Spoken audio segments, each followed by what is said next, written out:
In occupied East Jerusalem, Israeli forces have blocked the entrance to the Al-Aqsa Mosque compound.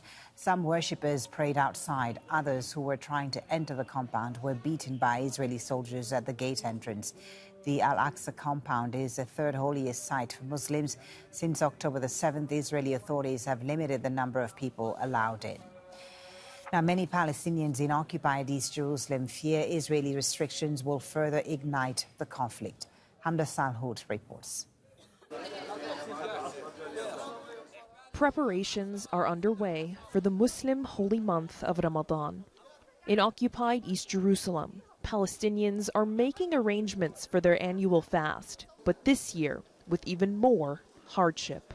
The situation is getting worse. Each time it gets worse. God willing, Ramadan will pass without issues, come without restrictions. Of course it is getting worse. Us here in Jerusalem, we don't know what's coming. But fears of escalation in the conflict aren't the only thing on the minds of these Palestinians. These alleyways in the Old City are typically filled with festive lights, but this year celebrations are muted in solidarity with Palestinians in Gaza, who are still under relentless Israeli attack. And the Al-Aqsa Mosque, Islam's third holiest site, and the focal flashpoint during the Muslim holy month, often plagued by Israeli restrictions and violence against Palestinians.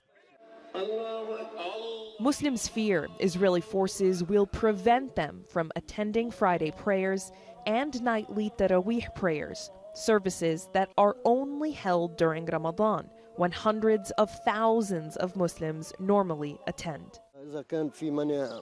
If there are restrictions, there will be a lot of problems. I'm sure of this. If someone like me is prevented from praying, this is something that won't be acceptable. At the very least, this is our right, to pray here, and they are preventing us. Prime Minister Benjamin Netanyahu says Israel won't restrict the amount of worshippers at Al-Aqsa for the first week, but that decision could change based on a weekly assessment. In previous years, Israeli forces have stormed the compound and attacked Palestinians, sometimes forcibly removing them to make way for visits by Jewish ultranationalists who seek to change the status quo that states prayers at the site are exclusive to Muslims. And this year, overshadowed by the war on Gaza, Palestinians are prepared for yet another Ramadan under occupation. Hamda Salhout, Al Jazeera, occupied East Jerusalem. Let's now speak to Hatem Bazian, who's lecturer in Middle Eastern languages and cultures at the University of California, Berkeley, and author of Palestine, It Is Something Colonial. Thank you very much for joining us on Al Jazeera, Mr. Hatem. So the world is seeing probably more conflicts than ever before, from Sudan to Gaza, of course. What does Ramadan mean this year in the face of all this global uncertainty and conflict? For the American Muslim community that has been mobilizing for the past 5 months, focusing on Gaza, but also keeping an eye on Sudan and expressing solidarity and sympathy, we feel that a sense of trauma.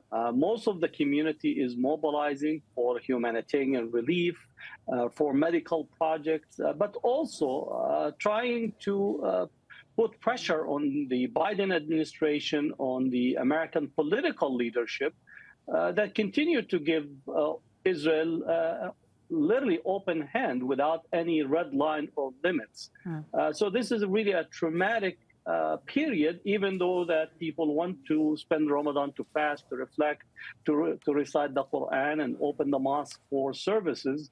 But definitely it is a very, very traumatic period for the American Muslim community. Indeed, we've seen American Muslims, those in the state of Michigan, for example, express dissatisfaction with the Biden administration in the way it's handled the war on Gaza.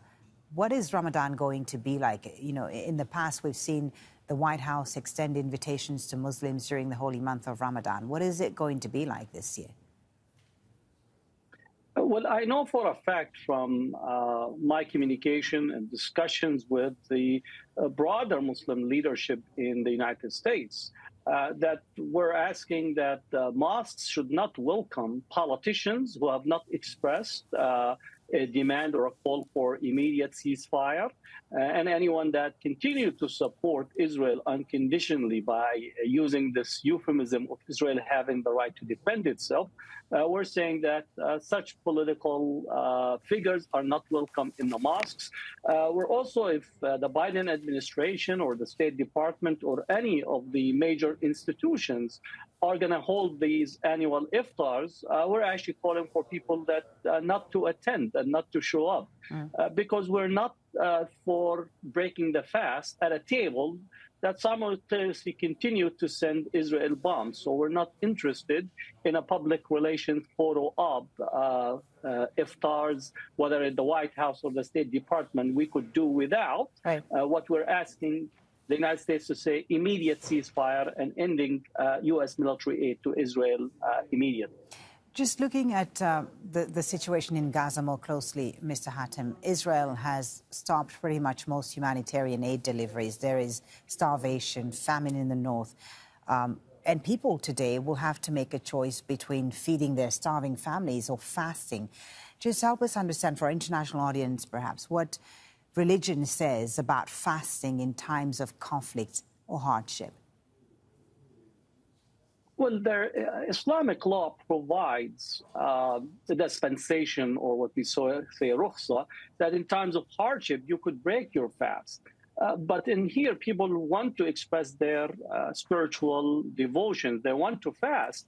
But simultaneously, Israel is having literally a genocidal policy by intentionally preventing food, supplies, milk, medicine, basic necessities of life to go to Gaza. So we're having 2.3 million people literally starving in front of our eyes. I would not be a person to say to the Gaza that you should have an obligation right now to fast, but I know people will fast, considering the hardship that they're under. And we call for the United Nations, for the OIC, for all international community agencies to demand the opening of the borders. The supplies that we see, almost 2,000 trucks lining up on the Egyptian side of the border that have not been able to cross.